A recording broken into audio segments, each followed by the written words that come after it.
Di sini kemudian kita bisa diskusi bahwa ketika misalnya pelaku memutuskan sesuatu memutuskan kehendak dalam suatu senang, maka kita perlu membuktikan, paling tidak mengungkap apa yang melatar belakangi pelaku ketika dia memutuskan itu. Disinilah pentingnya motif untuk diungkap di persidangan dalam perkara pembunuhan berencana. Kenapa? Karena orang itu punya akal yang ketika dimutuskan pasti ada motivasinya. Saya ketika kesini saya punya motivasi apa? Memberikan keterangan ahli.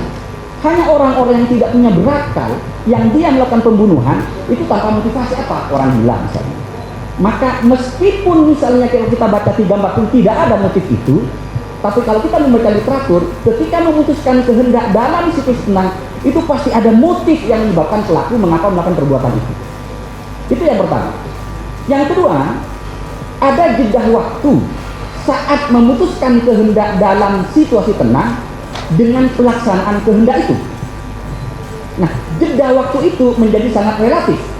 Kenapa? Karena tidak ada satupun literatur yang mengatakan bahwa waktunya harus 1 jam, waktunya harus 2 jam, waktunya harus 1 minggu. Itu tidak ada ahli yang melakukan seperti itu. Kenapa? Karena bisa jadi dalam waktu yang relatif lama ternyata pelakunya tidak dalam situasi tenang, maka dia tidak bisa dikatakan dia dosa.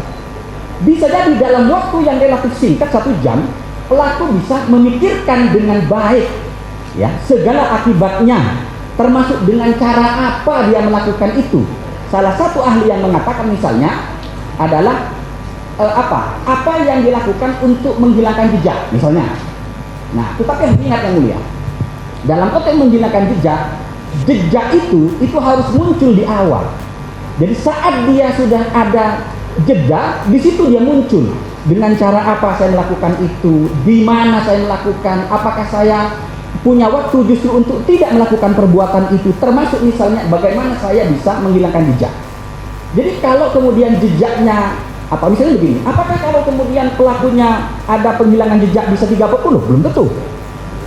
Kenapa? Karena mari kita diskusi yang mulia. Di dalam putusan-putusan pengadilan, terutama yang berkaitan dengan kehormatan dan harga diri, di setan carok, kan? Itu justru pelakunya setelah korban meninggal, dia tidak menghilangkan jejaknya. Dia justru dia hadir ke kepolisian. Saya pelakunya. Tetapi dalam situasi seperti itu, dia tetap ditangkap sebagai pembunuhan berencana. Artinya apa? Bisa jadi dalam kasus misalnya upaya untuk menghilangkan jejak itu bisa masuk 338, tapi bisa masuk dalam konteks 340. Kenapa? Karena yang dipentingkan adalah apakah ada situasi tenang dalam diri pelaku. Yang ketiga, pelaksanaan kehendak tadi itu harus dalam situasi tenang. Nah, ketiga syarat ini itu mutlak dibuktikan karena dia bersifat kumulatif. Artinya apa? Kalau satu saja tidak terbukti, maka tidak bisa pelaku itu dinyatakan bersalah melakukan kejahatan pembunuhan yang dilakukan secara berencana sebagaimana dalam pasal 340 KUHP. Demikian yang mulia.